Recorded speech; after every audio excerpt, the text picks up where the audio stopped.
Well, people from across Guilford County are invited tonight to a town hall about the growing drug problem in our schools. Yeah, this comes after a survey found 88% of Northern Guilford High School students say there's some severity of drug use there, 22% calling it a major problem. Kathleen Smith is a Northern Guilford High School parent and PTSA member, helping to organize tonight's meeting. This is going to be a big event. Absolutely. So let's get started with that survey results. Kind of shocking, don't you think, the numbers of kids who say this is a problem in our school? Talk about that a little bit, and because I'm sure it shocked a lot of parents as well. It did. So, I mean, really, I think this started on the national level, right? So we've had some drugs coming in through the boundaries, the borders. I think that's been a real big issue. I think in the county, we've had a 200% increase in overdoses, and it's going to trickle down into the schools, and that's what we've seen. So the fall, I think it really came to a head. In the fall, we realized that we had a real issue when we were seeing as parents ambulances that were coming through at the same time as carpool, which wasn't a good indication. Yes. And then you've got freshman students coming into your new school, and they're nervous to go into the bathrooms, and they're seeing things sometimes for the first time, and it's really overwhelming. So I think with all of that, and then the faculty as well saying, hey, I want to teach, I want to do what I do well, and their time was really taken up doing things like busting kids.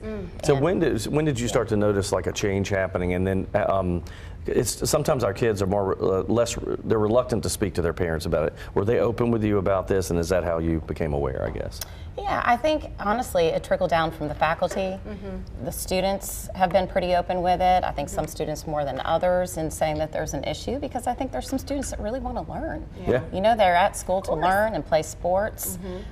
So we definitely heard it through that, and again, those visual view cues, seeing ambulance coming in was just really, it opened our eyes. Right, and so you have daughters who are at Northern, both the high school and the middle school. Talk about those conversations that you have.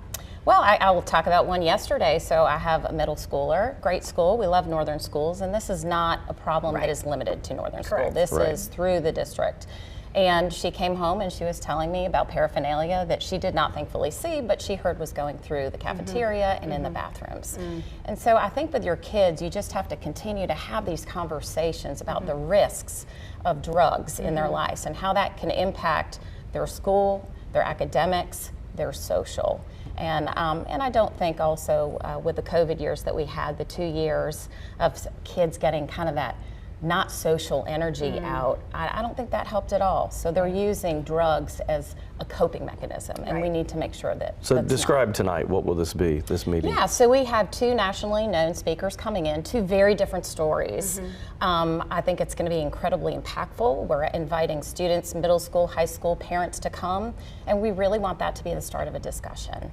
So we want our discussion and the knowledge that comes from the risks of drugs tonight in our panel, if you will, to end up in your home and give you the toolbox you need to talk to your kids. Because really we see this as a start, right? This is just the start. And we know Grimsley next week is doing, or not next week, but sometime this month, they've got a panel that they're doing on the same issues. Yeah, this is everywhere, by the way. So make sure if you're a parent at any school, listen to this. And you can come to the meeting whether you're in the Northern District or not, right? Please. This is open to everybody. And do RSVP to, we need to make sure that our numbers are right. We don't want you to get there and not have a seat for you, so we're limited. So I'm sure you're going to be showing the flyer that has the QR code that you can just check in really easily. So we have all that information on our website. You could do this for a career, by the way, because that's exactly what we're about to do. Yes, exactly. Well done, Kathleen. Thank you so much for joining us. There is a meeting tonight at 6 at Northern Guilford High School. Again, this is talking about solutions to this growing problem. Anyone is welcome to attend. And of course, you can find more information on our website, WFMYnews2.com, with the sign-up information on our website. We'll be right back.